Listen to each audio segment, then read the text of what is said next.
ساری تعریفیں اس خدائے بزرگ و برتر کے نام کہ جس کے قبضہ قدرت میں کائنات کا ہر نظام ہے. درود و سلام محمد و آل محمد. اللہم صلی علی محمد و آل محمد وعجل فرجهم. کنیزان سیدہ، عزاداران سید الشہداء، ایک مرتبہ پھر یہ سعادت ہمیں نصیب ہوئی ہے، بالخصوص ایسی شب میں کہ جو شب منسوب ہے عبادتوں سے، اور پھر سب سے اہم ترین عبادت، افضل ترین عبادت کہ جو ذکر محمد و آل محمد علیہ السلام ہے کہ شب جمعہ. اللہم صلی علی محمد و آل محمد وعجل فرجهم. کہ شب جمعہ منسوب ہی ہے ان کے ذکر سے. عزیزان گرامی، اب جو یہ موقع ہمیں فراہم ہوا ہے اور چونکہ ہماری موجودگی یہاں اس وقت ایک ایصال ثواب کی مجلس کے لیے ہے، لہٰذا آج میں نے جس آیہ کریمہ کا انتخاب کیا ہے یہ سورہ مبارکہ آل عمران کہ جو تیسرا سورہ ہے قرآن مجید کا، اس کی ایک آیت کا حصہ ہے کہ جس کا نشان 133 ہے کہ جس میں پروردگار کہہ رہا ہے وَسَارِعُوا جلدی بند کرو کرو. موبائل کس کا بجے. ایک درود پڑھیں مل کر. اللہم صلی علی محمد و آل محمد وعجل کہ فرجهم. جس میں پروردگار کہہ رہا ہے وَسَارِعُوا إِلَىٰ مَغْفِرَةٍ مِّن رَبِّكُمْ کہ عجلت کرو، جلدی کرو. کس چیز میں؟ مغفرت حاصل کرنے میں اپنے رب سے، معافی حاصل کرنے میں اپنے رب سے عجلت کرو. عزیزان گرامی، ہمارے جو بزرگ ہیں انہوں نے ہمیں ہمیشہ کیا کہا ہے کہ جلدی کا کام شیطان کا ہوتا ہے. ماشاءاللہ سب کچھ نشین ہے یہ بات، اور ہمیشہ ہم سے یہی کہا جاتا ہے یہ بات بالکل سچی ہے، 100% سچی ہے، لیکن دنیاوی کاموں میں مشکل یہ ہے کہ ہم نے اسے اپلائی کر دیا ہے دین کی طرف، اور جس بات میں عجلت کرنی چاہیے اس میں عجلت نہ کر کے جس میں تاخیر کرنی چاہیے ہم اس میں عجلت کرتے ہیں. ہمارا پورا انکلینیشن دنیا کی طرف ہے، دین کی طرف نہیں ہے. ایک چھوٹی سی مثال آپ کے سامنے پیش کروں، اگر ناگزیر ہو، پسند نہ آئے تو درگزر کر دیجیے گا، معاف کر دیجیے گا. مثلا مجلس اگر ابھی میں 40 منٹ سے زیادہ اسٹریچ کر دوں، 40 منٹس بھی شاید زیادہ ہو گیا، اگر اس سے زیادہ میں اسٹریچ کر دوں تو پریشانی ہو جائے گی، اس لیے کہ تاخیر کافی ہو چکی ہے. لیکن یہ صرف آپ کی بات نہیں ہے، یہ طبیعت ہماری بن کر رہ گئی ہے. لیکن اگر یہی کوئی پارٹی ہو، کوئی ہماری پسند کی گیدرنگ ہو، کوئی آؤٹنگ ہو تو دن گزر جائے لیکن جی نہیں بھرتا. تو عزیزان گرامی، طبیعت ہماری یہ چاہتی ہے کہ جتنا ہو سکے ہم دنیا میں الجھے رہیں. اللہ ہمارے لیے یہ پسند کرتا ہے کہ جتنا ہو سکے ہم دین کی طرف راغب رہیں. تو ہم کیا کریں؟ ہمیں قرآن مجید کہہ رہا ہے کہ عجلت کرو، تیزی کرو. جیسے تم کسی ریس میں ہو، ایسا نہ ہو کہ تم سے پہلے کوئی کامیاب ہو جائے، ایسا نہ ہو کہ تمہاری کامیابی کے پہلے موت آ جائے. جلدی کرو، سوئفٹنس. سارعوا جلدی کرو. کس چیز میں؟ اپنے رب سے مغفرت حاصل کرنے میں. عزیزان گرامی، میرا مولا کائنات علی ابن ابی طالب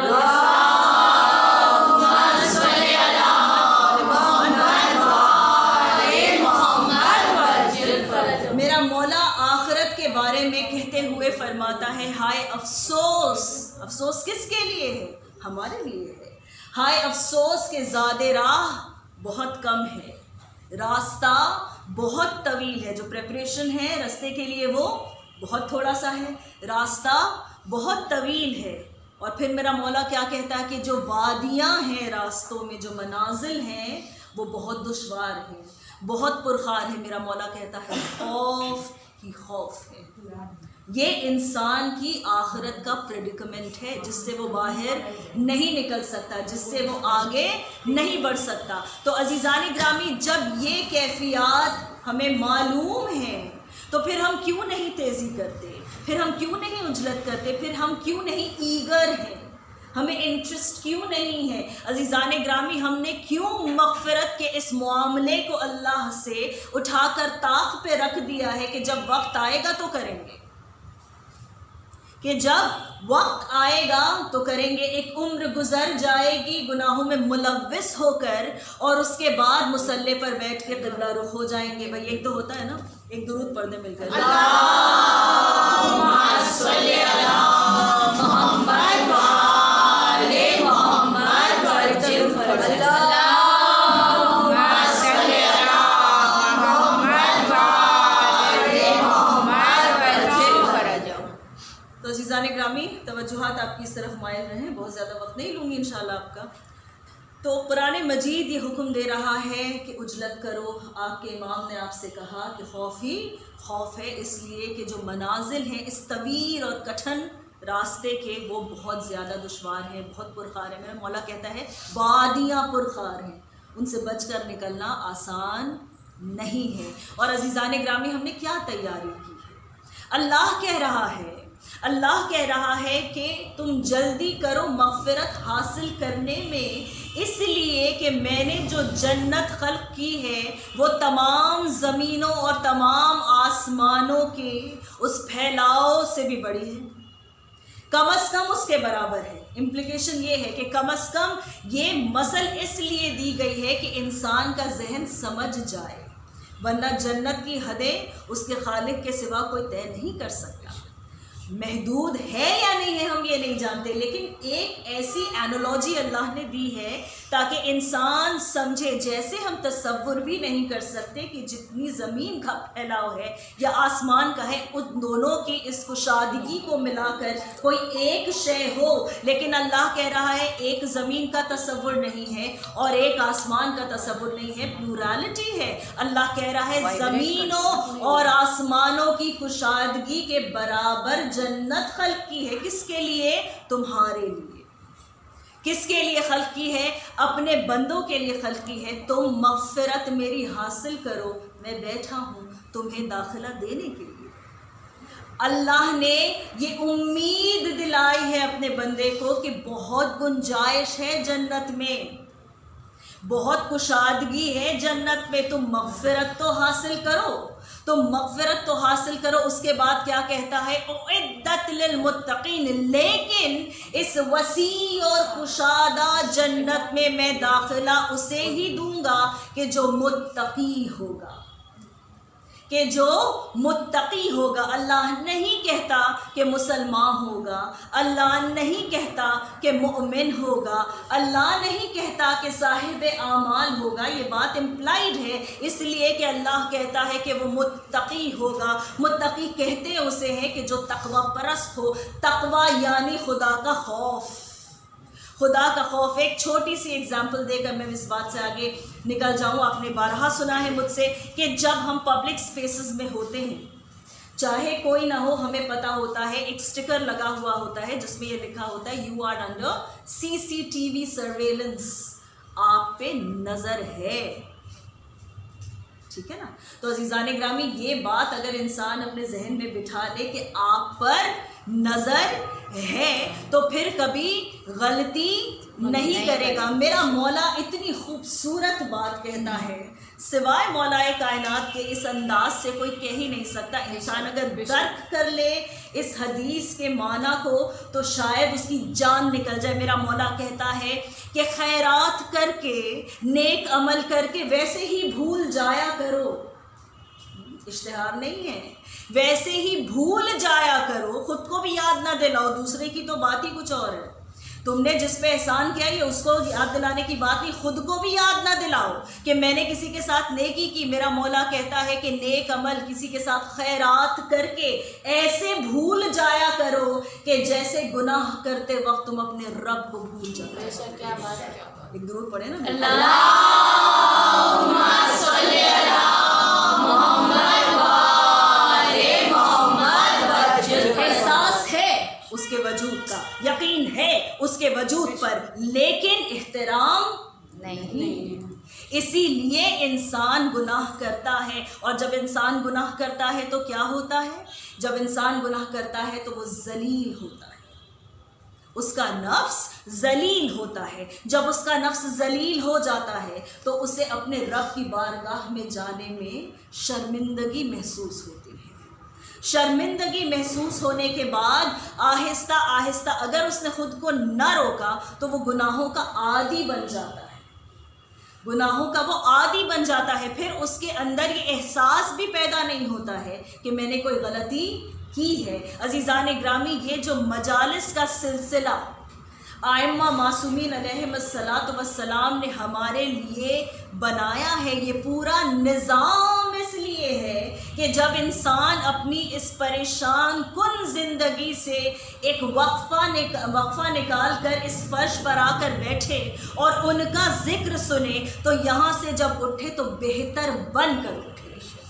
یہ ایک ڈیلی ڈوز ہے روحانیت کا کہ جو طے کیا گیا ہے۔ عزیزان گرامی، نماز ہماری ایک ایسی چیز ہے، نماز ہماری ایک ایسی چیز ہے جو 5 مرتبہ کم از کم ہمیں خدا کے سامنے لے لاتی ہے یا نہیں لاتی ہے؟ لیکن عزیزان گرامی، پھر ایک عبادت وہ بھی ہے کہ نماز کیوں پڑھی جاتی ہے یہ سمجھ لیا جائے۔ وہ نماز ہے کہ جو عملی شکل میں ہے، نماز کا باطن مجالس ہے، ظاہر وہ اٹھنا اور بیٹھنا ہے، وہ رکوع سجدہ قیام ہے، لیکن اس کا باطن یہ محبت ہے کہ جو ان امام بارگاہوں تک آپ کو کھینچ کر لاتی ہے۔ عزیزان گرامی، اس نظام کے لیے اللہ کا شکر ادا کیجئے اور مولا کی ایک بات کو ہمیشہ یاد رکھیے کہ جب میرے مولا نے اپنے صحابی جناب کمیل کو وہ دعا تربیت کی کہ جسے ہم دعائے کمیل کہتے ہیں، کہ جسے ہم شب جمعہ میں پڑھتے ہیں، میرا مولا کیا کہتا ہے کہ کمیل جب خدا کو پکارو کہو یا سری الرضا، یا سری الرضا۔ عزیزان گرامی، دیکھیں یہ ہے معصوم کا قول کہ جو قرآن کو ویلیڈیٹ کر دیتا ہے۔ قرآن کہہ رہا ہے، اللہ کہہ رہا ہے کہ سری جلدی کرو، سریعو جلدی کرو، تم دیر نہ کرو، ساریو جلدی کرو، تم سے آگے کوئی نہ نکل جائے۔ اور یہاں میرا مولا کہتا ہے اسے پکار کر تو دیکھو، اس سے زیادہ جلدی دنیا میں کوئی راضی نہیں ہوتا۔ جتنی آسانی سے وہ معاف کر دیتا ہے اتنی آسانی سے کوئی معاف نہیں کرتا۔ تم اسے پکار کر تو دیکھو، تم اسے پکار کر تو دیکھو۔ اب عزیزان گرامی، ہمارے یہاں یہ ڈھٹائی بھی ہے، ایک ٹرینڈ یہ بھی ہے ہمارے یہاں آج ہمارے بچوں میں پایا جاتا ہے کہ وہ کہتے ہیں کہ آخرت میں جو ہوگا دیکھ لیں گے۔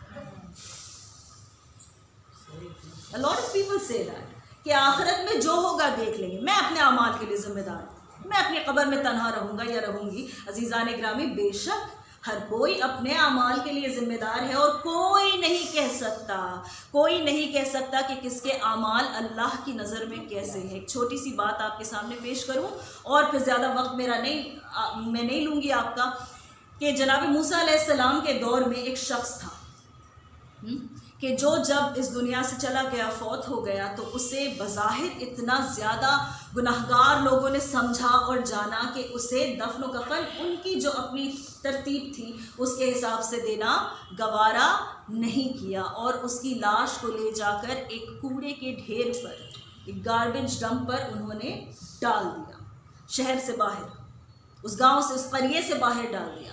اور اس کے بعد جب اس کی لاش وہاں پڑی رہی تو اس وقت کے معصوم کو، اس وقت کے نبی کو اللہ نے کہا کہ موسیٰ جاؤ، فلاں قریے میں میرا ایک ولی ہے، ذرا سوچیں، فلاں مقام پر میرا ایک دوست ہے، میرا ایک ولی ہے کہ جس کے دفن و کفن کا انتظام تمہیں کرنا ہے۔ عزیزان گرامی، معصوم ہے جناب موسیٰ، پوچھنا چاہتے ہیں، لوگوں سے پوچھا کہ یہ کون شخص ہے، کون فوت ہو گیا بھائی تمہارے درمیان سے؟ کہا ایک بہت ہی زیادہ گنہگار آدمی تھا۔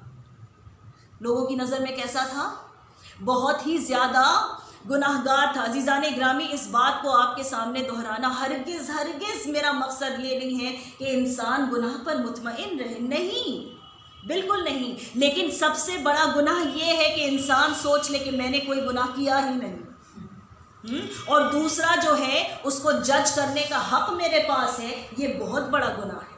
تو عزیزان گرامی، ہماری نظر میں کوئی بہت محترم ہو، اللہ کی نظر میں شاید نہ ہو، اور برعکس معاملہ بھی ہے، ہماری نظر میں کوئی بہت حقیر ہو، اللہ کی نظر میں بڑا محترم ہے۔ اور جب جناب موسیٰ پوچھتے پوچھتے پہنچے تو پتہ چلا کہ اس کی لاش کو قریے کے باہر پھینک دیا گیا، کہاں؟ ذلیل کرنے کے لیے، اس جگہ پر کہ جہاں غلاظت ساری جمع ہوتی تھی۔ اور ایک مرتبہ جب اسے دفن و کفن دے دیا تو جناب موسیٰ نے اللہ سے کلام کرتے ہوئے کہا کہ پروردگارہ اس کی کون سی ایسی ادا تجھے پسند آ کہ لوگ اس کے بارے میں یہ بیان کرتے ہیں، لوگ اس کے بارے میں یہ کہتے ہیں کہ اس سے بڑا گناہگار گزرا نہیں اس زمانے میں، لیکن تجھے ایسی کون سی ادا اس کی پسند آ گئی؟ کہا جب وہ تورا کی تلاوت کرتا تھا، جب وہ توریت پڑھتا تھا، اور جب اس میں میرے حبیب کا نام آتا تھا تو وہ میرے حبیب کے نام کو اپنی آنکھوں سے لگا کر چومتا تھا۔ یہ حبیب کے نام کا احترام تھا کہ جس نے اس گناہگار بندے کو اللہ کا ولی بنا دیا۔ اب بھی اگر دنیا نہ سمجھے تو ہم مجبور ہیں عزیزان گرامی، تبلیغ بھی اسی لیے ہوتی ہے کہ انسان اس بات کو سمجھے، مانے اور اس پر عمل کرے کہ اگر نجات چاہیے تو محمد و آل محمد کے سوا اور کوئی دے نہیں سکتا۔ اللہم صلی علی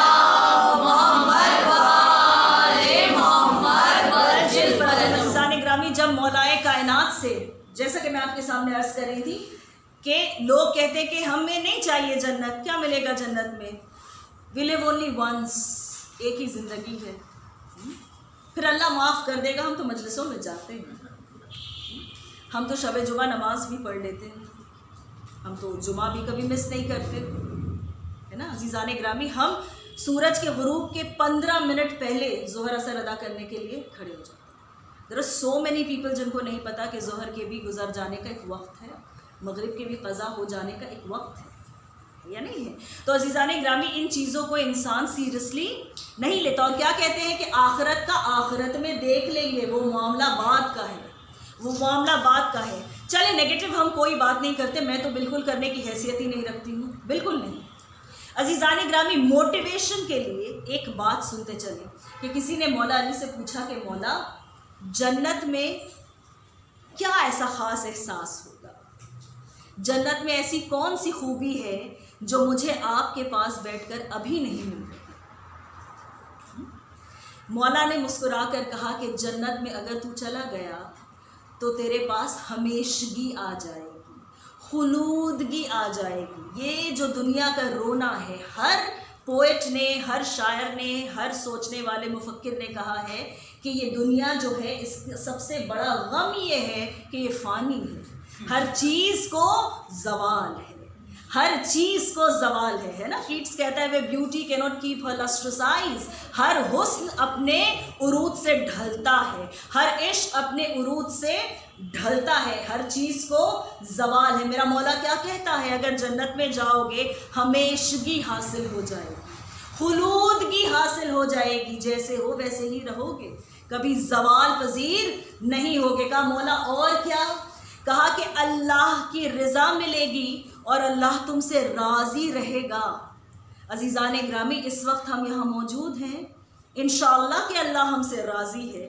اللہ نہ کرے نعوذ باللہ اگر کوئی گناہ ہم سے گھر جاتے جاتے سرزد ہو گیا تو پھر اللہ کی رضا اس طرح سے شامل حال نہیں رہے گی ہمارے ساتھ کہ جیسے اس وقت ہے، کہ جیسے اس وقت ہے۔ میرا مولا کہتا ہے کہ اگر جنت میں رہو گے تو اللہ کی رضا تمہیں حاصل رہے گی اور وہ پھر رضا تم سے کہیں جائے گی نہیں، اللہ تم سے راضی رہے گا۔ کہا مولا اور کیا بات ہے؟ کہا اتنا سن لو کہ جو جنت میں رہے گا وہ محمد و آل محمد کا ہمسایہ ہوگا۔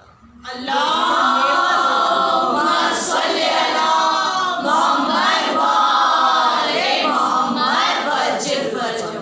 ان بچوں سے جا کر ضرور اس پیغام کو دہرائیے، یہ کہیے کہ جو کہتے ہیں وی لیو اونلی ونس، یہ زندگی ایک ہی بار ملے گی، جو جی چاہتا ہے کر لینے دو، اللہ معاف کرنے والا ہے۔ ان سے یہ کہیے کہ جس ہمیشگی کو تم تلاش کر رہے ہو، جو ہاتھ سے نکلنے والا وقت ہے کہ جس کو تم یوٹیلائز کرنا چاہتے ہو، اگر اس سے کہیں زیادہ چاہیے تو اپنے اعمال کو درست کرو، یہاں سنبھل جاؤ کہ وہاں فریڈم مل جائے۔ تو عزیزان گرامی، اور دوسری کیا موٹیویٹنگ فیکٹر ہے کہ اللہ بھی تم سے راضی رہے گا، اور سب سے بڑی بات یہ ہے کہ تم محمد و آل محمد کی ہمسائیگی میں رہو گے، تم ان کے ساتھ رہو گے۔ عزیزان گرامی، کسی نے میرے مولا سے پوچھا کہ مولا، دنیا میں کوئی ایسا شخص ہے کہ جسے دیکھ کر یہ اندازہ کر لیا جائے کہ وہ جنتی ہے؟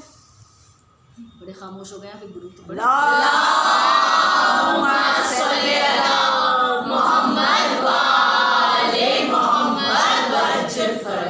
چلے دیکھیں اب کہ ہمارے ذہن میں بہت سارے لوگ انشاءاللہ آ جائیں گے کہ جب ان 7 صفات کو ہم بیان کریں گے کہ میرے مولا نے کہا کہ میں نے اپنے بھائی اور اللہ کے نبی محمد مصطفیٰ صلی اللہ علیہ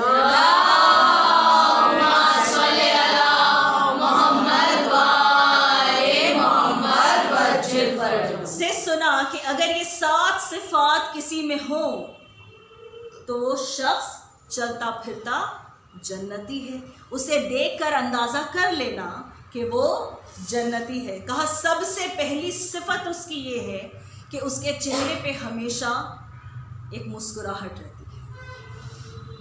اب عزیزان گرامی، ہم خواتین ہیں، ہم بلا وجہ کہیں ہنس نہیں سکتے، ہے نا، ہم بلا وجہ ہر وقت کہیں مسکرا بھی نہیں سکتے، لیکن اس کے معنی یہ ہے کہ چہرہ ہمیشہ کھلا ہوا رہے، کھلا ہوا رہے۔ آپ اکثراً دیکھیں گے ایک بہت ہی مشہور و معروف عالم دین اپنی مجلس میں بڑے مزے سے بیان کر رہے تھے کہ جب ہم حوضے میں پڑھتے تھے اور کوئی اگر بہت زیادہ کانسنٹریٹ کرنے لگتا تھا اپنی اسٹڈیز پر تو وہ بہت علمانڈ ہو جاتا تھا، کہ ہم کہتے تھے کہ چلے بھائی، چلے ہمارے ساتھ کہ ہم قہوہ پینے جا رہے ہیں، کہتے نہیں بھائی ہم نہیں جائیں گے۔ کیوں نہیں جائیں گے؟ تو ان کے بارے میں لوگ ہنسی کہتے تھے ان کو آج کل تقویٰ ہوا ہے نا، تو یہ مذاق ہے۔ لیکن عزیزان گرامی، متبسم چہرہ، جس پہ تبسم ہو، جس پہ ایک اسمائل ہو، کھلا ہوا چہرہ مومن کی علامت ہے، صرف یہ نہیں جنتی کی علامت ہے۔ کہ میں بہت زیادہ جذبہ لے کر مجلس میں آؤں لیکن میرا چہرہ ایسا رہے کہ دیکھ کر لوگ پریشان ہو جائیں یا مجھ تک آنا نہ پسند کریں یا سوچنے لگے کہ میں نے ان کا کیا بگاڑ دیا یا یہ میرا کیا بگاڑنے کی نیت لے کر بیٹھے ہوئے، کچھ بھی ہو سکتا ہے نا۔ تو عزیزان گرامی، وہ جو اسٹف فیس ہے نا وہ نہیں ہونا چاہیے، چہرہ کھلا ہوا ہونا چاہیے۔ یہ کب ہوگا؟ کہ جب انسان اپنے حالات سے راضی رہتا ہے، جس کے اندر صبر ہوگا، صرف اس کے چہرے پر ہمیشہ مسکراہٹ ہوگی۔ عزیزان گرامی، پھر میرے مولا سے پوچھا گیا کہ مولا اور کیا صفت ہے، اور کیا صفت ہے؟ میرا مولا کہتا ہے دینے والا ہاتھ، کہ وہ کبھی بھی مائزرلی نہیں ہوگا، اس کے اندر ہمیشہ کیا رہے گی؟ سخاوت، دینے والا ہاتھ کا۔ اور کیا کہا؟ ذکر کرنے والی زبان، جی توجہ، غیبت نہیں، اللہ کا ذکر کرنے والی زبان جس کے پاس ہے وہ انسان جنتی ہے۔ کہا مولا اور کیا؟ کہا جس کے سینے میں اللہ سے ڈرنے والا دل ہے۔ اب ہم کوئی میجرنگ انسٹرومنٹ لے کر نہیں پتہ کر سکتے کہ اللہ سے ڈرتا ہے یا نہیں کوئی، بھائی ہم اپنے ہی دل کو نہیں ٹٹول سکتے۔ ہم کیسے پتہ کریں کہ یہ شخص جو ہے وہ صرف اللہ سے ڈرتا ہے، وہ متقی ہے، اس کے اندر تقویٰ ہے، صرف اللہ کا خوف ہے، صرف خوف خدا، اس کے سوا کوئی خوف نہیں؟ یہی علامت ہے کہ جو کسی سے نہ ڈرے وہی اللہ سے ڈرتا ہے، جو کسی سے نہ ڈرے۔ عزیزان گرامی، جو کسی کے استطاعت یا اقتدار یا اس کے روب میں نہ آئے اور ہمیشہ حق گوئی کرے، وہی شخص ایسا ہے کہ جس کے دل میں خوف خدا ہے، لہٰذا اور کوئی خوف نہیں۔ میرا مولا کہتا ہے ایسا شخص جو ہے وہ جنتی ہے۔ کہا مولا اور کیا؟ کہا کثرت سے نمازیں پڑھے۔ ہمارے یہاں تو واجبات کی قلت ہے یا نہیں؟ ہمارے یہاں واجبات کی قلت ہے، we are pulling everything to the last minute.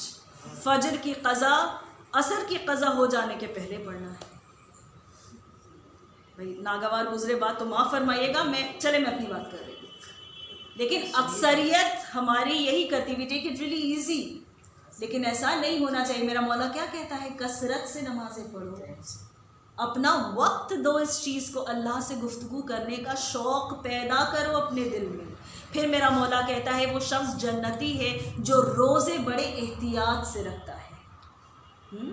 روزے صرف کھانے پینے کا گریز نہیں بلکہ اپنی فکر کو اور اپنے اخلاق کو بھی روزے میں رکھے، اپنے آنکھ اور کان اور زبان کو بھی روزے میں رکھے۔ پھر کہا کہ مولا اور کیا؟ کہا جو سلام کرنے میں پہل کر دے، سمجھ جانا کہ وہ شخص جنتی ہے۔ تو عزیزان گرامی، اس سے بڑی رحمانیت اور کسی کے پاس ہو نہیں سکتی کہ امتحان لینے بیٹھا ہے اوپر، عالمین کا پالنے والا ہے، لیکن ہر پرچہ اس نے پہلے ہی آپ کے ہاتھ میں تھما دیا ہے کہ چاہو تو خود کو تیار کر لو، میں نے یہ انتخاب بھی تم پر چھوڑ دیا، آؤ میرے سامنے، اگر تیار ہو کر آؤ گے تو داخلہ مل جائے گا، میری حکومت میں مل جائے گا، وہاں رہو گے جہاں میرے سب سے زیادہ پسند کے بندے رہتے ہیں، وہاں رہو گے جہاں میرے چنندہ بندے رہتے ہیں۔ تو عزیزان گرامی، کوشش انسان کو یہی کرنی چاہیے کہ اللہ اس سے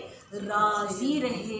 اور عزیزان گرامی، ہمارے لیے کیا مشکل ہے کہ ہماری نظر کے سامنے تو ایک ایسی شخصیت ہے کہ جس کو پکار کر اللہ کہہ رہا ہے یا ایتھا النفس مطمئنہ ارجعی الی ربک راضیۃ مرضیہ، اے نفس مطمئنہ، صبر، اطمینان، ایمان، تقوی، کسی سے خوف نہیں، کیونکہ اللہ کے سامنے سر جھکا ہے۔ یہ کیا ہے؟ عصر عاشور گونجنے والی آواز۔ عصر عاشور اس آئے مبارکہ کو آسمانوں سے جاری کیا گیا، کیوں؟ تاکہ کائنات سمجھ جائے کہ جو میدان کارزار میں زخموں سے چور علی کی تیغ کو چلا رہا ہے رسول کے گھوڑے پر بیٹھ کر، وہ اس بات کو سمجھ لے کہ یہ اس زمانے کا محمد ہے، یہ نفس مطمئنہ ہے، اسے پہچان لو، یہ وہ ہے کہ جس کو اللہ کہہ رہا ہے راضیۃ مرضیہ، کہ میں تجھ سے راضی ہوں میرے حسین، تو مجھ سے راضی ہو جا، میرے عبادت گزاروں میں شامل ہو جا، میری جنت میں داخل ہو جا۔ عزیزان گرامی، یہ اللہ دعوت دے رہا ہے، کتنی محبت سے پکار رہا ہے، کیوں؟